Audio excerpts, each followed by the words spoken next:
क्या आप जानते हैं कि 15 मार्च को नीलगिरी के जंगलों में भयंकर आग लगी थी और फिर इस आग को बुझाने के लिए फॉरेस्ट डिपार्टमेंट और स्टेट एडमिनिस्ट्रेशन के कोलैबोरेशन के साथ इंडियन एयरफोर्स के MI-17 V5 हेलीकॉप्टर्स ने मल्टीपल बॉम्बी बकेट ऑपरेशंस परफॉर्म किए थे, जिसमें आग पर काबू पाने के लिए हेलीकॉप्टर्स की मदद से 16,000 लीटर से भी अधिक का पानी डिस्चार्ज किया गया था। फिर इसके बाद उत्तराखंड के जंगलों में भी जो आग लगी थी तो उसको बुझाने के लिए इसी तरह से इंडियन एयरफोर्स के हेलीकॉप्टर्स की मदद ली गई थी। और इस तरह के कोई पहले ऑपरेशंस नहीं है जिसमें इंडियन एयरफोर्स के हेलीकॉप्टर्स महत्वपूर्ण भूमिका में देखे जा रहे हैं, बल्कि इससे पहले इस तरह के कई सारे ऑपरेशंस हो चुके हैं जब इंडियन आर्म फोर्सेस के हेलीकॉप्टर्स ने बेहद ही ज़्यादा महत्वपूर्ण भूमिका निभाई है। फिर चाहे वो उत्तराखंड में चलाया गया इंडियन आर्म फोर्सेस के सबसे बड़े सर्च एंड रेस्क्यू ऑपरेशंस में से एक ऑपरेशन राहत हो, या फिर लद्दाख जैसे हाई एल्टीट्यूड रीजन्स के दूर दराज के इलाकों में तत्काल चिकित्सा सहायता प्रदान करना हो। ऐसे कई सारे इंसिडेंट्स हैं जब हमारे मिलिट्री हेलीकॉप्टर्स एक क्रिटिकल कंपोनेंट साबित हुए हैं। हेलीकॉप्टर्स को कई अलग अलग तरह के रोल्स में इस्तेमाल किया जाता है, फिर चाहे सर्च एंड रेस्क्यू हो, चिकित्सा सहायता प्रदान करना हो, स्पेशल ऑपरेशंस में कोई सपोर्ट करना हो, आर्टिलरी स्पॉटिंग करनी हो, मैरीटाइम पेट्रोलिंग करनी हो, ग्राउंड ट्रूप्स को क्लोज एयर सपोर्ट देना हो, या फिर ट्रूप्स, लॉजिस्टिक्स, कार्गो इन सभी का ट्रांसपोर्ट करना हो। ऐसे कई सारे रोल्स हैं जहाँ पे हेलीकॉप्टर्स इस्तेमाल किए जाते हैं और इसके चलते जो हेलीकॉप्टर फोर्स होती है तो वो दुनिया के किसी भी मिलिट्री पावर के लिए क्रिटिकल कंपोनेंट होती है। और आपको बता दें कि global fire power index rating के अनुसार भारत की मिलिट्री दुनिया की चौथी सबसे ताकतवर हेलीकॉप्टर्स की फ्लीट को ऑपरेट करती है। तो चलिए आज के एपिसोड में हम एक्सप्लोर करेंगे भारत की मिलिट्री हेलीकॉप्टर्स की स्ट्रेंथ को। तो स्वागत है आप सभी का डिफेंस ज्ञान सीरीज के एक बेहद ही फ्रेश एपिसोड में। So without wasting any time let's begin.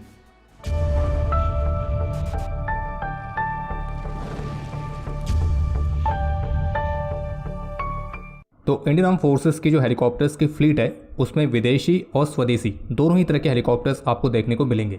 तो इसलिए इस वीडियो को हम दो पार्ट में डिवाइड करेंगे ताकि हमको पूरी वीडियो को एडिट करने में आसानी रहे और आपको भी वीडियो और अच्छी तरह से समझ में आए। तो ये इस वीडियो का पहला पार्ट है जिसमें हम डिस्कस करने वाले हैं इंडियन आर्म फोर्सेस के स्वदेशी हेलीकॉप्टर्स की फ्लीट को। और आगे बढ़ने से पहले आपको सूचित कर दें कि अगर आपको इस तरह की मिलिट्री से रिलेटेड और भी एक्सक्लूसिव कंटेंट में दिलचस्पी है तो इसके लिए डिफेंस स्कॉट की सुपर ऐप को डाउनलोड जरूर करें, जिसमें आपको 30 से अधिक DS shows, audio books, e books ये सभी मिलते हैं और वो भी मात्र ₹1.5 पर डे से भी कम की कॉस्ट पर। बाकी डिफेंस स्कॉट की सुपर ऐप प्ले स्टोर पर उपलब्ध है और आप इसे वीडियो के डिस्क्रिप्शन में दिए गए लिंक पर क्लिक करके भी डाउनलोड कर सकते हैं। तो भारत के स्वदेशी हेलीकॉप्टर्स की फ्लीट का पहला नाम है भारत का अपना स्वदेशी यूटिलिटी हेलीकॉप्टर ध्रुव, जिसे HAL ने एडवांस्ड लाइट हेलीकॉप्टर प्रोग्राम के तहत स्वदेशी तौर पर डिजाइन और डेवलप किया है और इसी वजह से इसे ALH ध्रुव भी कहा जाता है। और मार्च 2002 में अपने ऑपरेशनल डेब्यू के बाद से जो ये ध्रुव है ये अलग अलग तरह के रोल्स जैसे कि light utility, reconnaissance, light attack and escort, medical evacuation, तो इस तरह की अलग अलग भूमिकाएं निभाता हुआ आ रहा है। और ये इंडियन आर्म फोर्सेस की तीनों सर्विसेज यानी कि आर्मी, नेवी, एयरफोर्स इन तीनों के ही द्वारा इस्तेमाल किया जाता है। ये हेलीकॉप्टर आइडियली 12 पैसेंजर्स को कैरी कर सकता है, लेकिन इसे 14 पैसेंजर्स तक भी एक्सटेंड किया जा सकता है, जबकि इसकी पेलोड कैपेसिटी 1500 किलोग्राम तक की है। और इस हेलीकॉप्टर के मिलिट्री और सिविलियन दोनों ही तरह के वेरिएंट्स देखने को मिलते हैं। हालांकि इस हेलीकॉप्टर ने अपनी पहली उड़ान 1992 में ही कर ली थी, लेकिन इसे सर्विस में इंट्रोड्यूस करते करते काफी लंबा समय लग गया और उसके कई अलग अलग कारण थे, जैसे कि इंडियन आर्म फोर्सेस के रिक्वायरमेंट के अनुसार इसके डिजाइन में कुछ बदलाव किए गए, कुछ बजट्स की प्रॉब्लम थी और फिर 1998 में जब भारत ने दूसरा न्यूक्लियर टेस्ट किया, फिर जिसके बाद वेस्टर्न कंट्रीज द्वारा भारत पर सैंक्शंस लगा दिए गए, तो वो भी एक बड़ा कारण बना इस प्रोग्राम में डिले होने का। बाकी इस हेलीकॉप्टर को डिजाइन करने के लिए जर्मनी की एरोस्पेस मैन्युफैक्चरर MBB को एक डिजाइन कंसल्टेंट के तौर पर शामिल किया गया था। इस हेलीकॉप्टर के वर्तमान समय में कई सारे वेरिएंट्स हैं, जैसे कि मिलिट्री में Mark 1, Mark 2, Mark 3 coast guard, Mark 3 navy और Mark 4 जो कि HAL रुद्रा हेलीकॉप्टर के नाम से जाना जाता है। जो Mark 1 है वो इसका इनिशियल वेरिएंट था जिसकी टोटल 56 यूनिट्स इंडियन मिलिट्री को डिलीवर की गई थी। फिर इसके बाद Mark 2 वाला वेरिएंट बनाया गया जिसमें HAL ने ग्लास कॉकपिट को इंट्रोड्यूस किया और इसकी 20 यूनिट्स इंडियन मिलिट्री को डिलीवर की गई थी। फिर आगे चलकर इसमें शक्ति 1H इंजन्स, नई electronic warfare suite, warning system, automatic chaff and flare dispensers, improved vibration control systems, तो इस तरह की इंप्रूवमेंट्स के साथ एक नया वर्जन बनाया गया जो कहलाया गया Mark 3, जो कि ध्रुव हेलीकॉप्टर का अभी तक का सबसे लेटेस्ट अनआर्म्ड वर्जन है। और जबकि कोस्ट गार्ड और नेवी के रिक्वायरमेंट को देखते हुए इसके MR यानी कि मरीन रिकॉनेसेंस वाले वर्जन्स भी बनाए गए, जिसमें मैरीटाइम रिकॉनेसेंस को परफॉर्म करने के लिए कुछ खास तरह की सर्विलियंस रडार और इलेक्ट्रो ऑप्टिकल इक्विपमेंट इक्विप्ड है। बाकी ध्रुव के सिविल वेरिएंट्स भी हैं जैसे कि ध्रुव C, ध्रुव CFW, ध्रुव CS और गरुड़ वसुधा। बाकी ध्रुव हेलीकॉप्टर्स को आर्मी, नेवी, एयरफोर्स और कोस्ट गार्ड के अलावा BSF भी ऑपरेट करती है। बाकी ये हेलीकॉप्टर्स दूसरी कंट्रीज को भी एक्सपोर्ट किए गए जैसे कि मालदीव्स, मॉरिशियस, नेपाल। पिछले 10 वर्षों में ध्रुव हेलीकॉप्टर के 20 क्रैश होने की रिपोर्ट सामने आई है, और इन 20 क्रैश में से 12 से अधिक क्रैश ह्यूमन एरर या फिर इन्वायरमेंटल रीजंस के कारण हुए। हालांकि कुछ क्रैश रिपोर्ट्स के बावजूद जो ALH ध्रुव है तो भारत के सबसे सफल स्वदेशी हेलीकॉप्टर्स में से एक है। और अब इसके बाद अगला नाम है ध्रुव हेलीकॉप्टर का ही आर्म्ड वर्जन रुद्रा का, जो कि ALH ध्रुव का मार्क 4 वाला वेरिएंट है। और उसको बनाने के लिए ध्रुव हेलीकॉप्टर के ओरिजिनल एयरफ्रेम और बॉडी डिजाइन को ही रखा गया था ताकि डेवलपमेंट में कॉस्ट भी बचे और इस अटैक प्लेटफॉर्म का प्रोडक्शन भी तेजी से हो सके। हालांकि एक इंटरेस्टिंग बात यह है कि जो ये रुद्रा हेलीकॉप्टर का डेवलपमेंट है उसे दिसंबर 1998 के दौरान ऑफिशियली मंजूरी दी गई थी।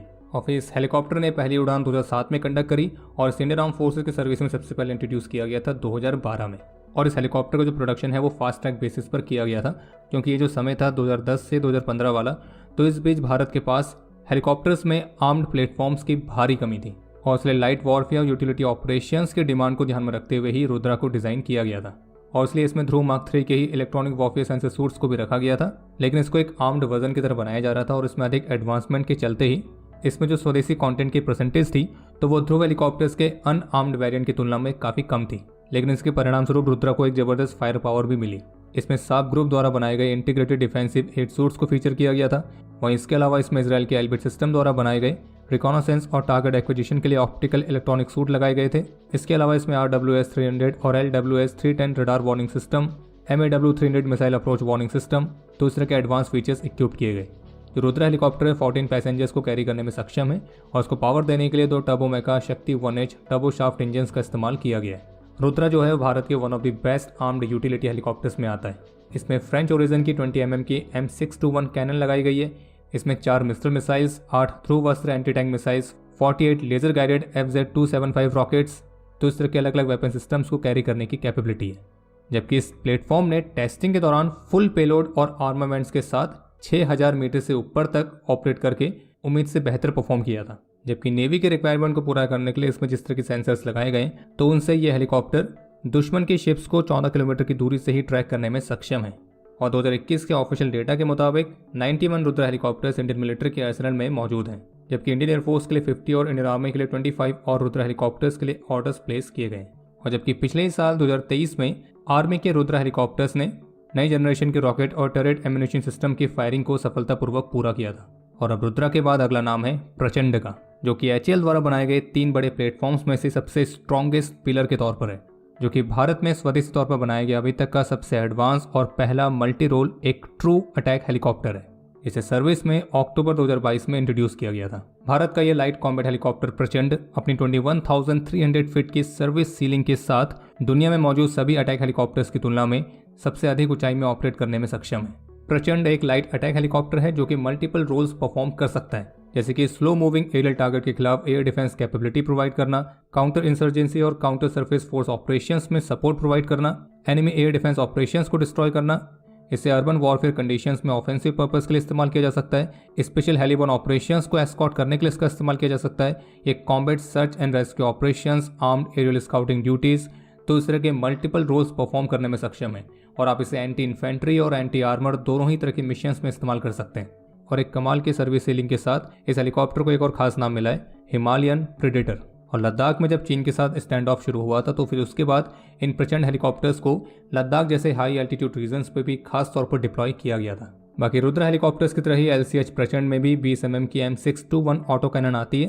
बाकी इसमें air to air missiles, air to ground missiles, anti tank missiles, precision guided bombs, cluster munitions, unguided और गाइडेड रॉकेट्स, तो इस तरह के अलग अलग वेपन्स को कैरी करने के लिए 4 हार्ड पॉइंट्स दिए गए हैं। इसका जो फ्रंटल कैनन है उसे दिन और रात दोनों ही तरह की कंडीशंस में टेस्ट किया गया है और उस टेस्ट के दौरान बेहद ही सटीकता के साथ इसने अपने टारगेट को डिस्ट्रॉय किया था। इस हेलीकॉप्टर का हर एक hard point 2 short range air to air Mistral missiles, 4 ध्रुवस एंटी टैंक मिसाइल्स या फिर 12 EZ-275 लेजर गाइडेड रॉकेट्स, तो इनके कॉम्बिनेशन को कैरी कर सकता है। बाकी इस हेलीकॉप्टर की फिलहाल अभी टोटल 156 यूनिट्स के ऑर्डर्स हैं, जिसमें से 90 हेलीकॉप्टर्स आर्मी के लिए हैं और 66 एयरफोर्स के लिए। और जबकि अभी वर्तमान समय में 15 LCH हेलीकॉप्टर्स ऑपरेशनल कंडीशन में भी हैं, जिसमें से 10 एयरफोर्स में और 5 आर्मी में। हालांकि इस हेलीकॉप्टर के ओरिजिनल R&D और एक नई तरह के स्वदेशी एरियल कॉम्बैट प्लेटफॉर्म होने के नाते इसके नंबर्स फिलहाल अभी काफ़ी कम दिख रहे हैं, लेकिन हाँ, आने वाले समय में इसकी संख्या बढ़ेगी। और यहाँ तक कि नाइजीरिया और अर्जेंटीना ने भी इस प्लेटफॉर्म को खरीदने में अपनी दिलचस्पी दिखाई है। तो ये थी इंडियन आर्म फोर्सेस के स्वदेशी हेलीकॉप्टर्स की फ्लीट। बाकी इस वीडियो के पार्ट 2 में हम कवर करेंगे इंडियन आर्म फोर्सेस द्वारा इस्तेमाल किए जाने वाले एडवांस्ड कुछ विदेशी हेलीकॉप्टर्स। बाकी इस वीडियो को लेकर आपके कोई भी सुझाव या सवाल हो तो उसके लिए कमेंट सेक्शन ओपन है, और जल्दी मिलेंगे इस वीडियो के पार्ट 2 के साथ। तब तक के लिए जय हिंद, जय भारत।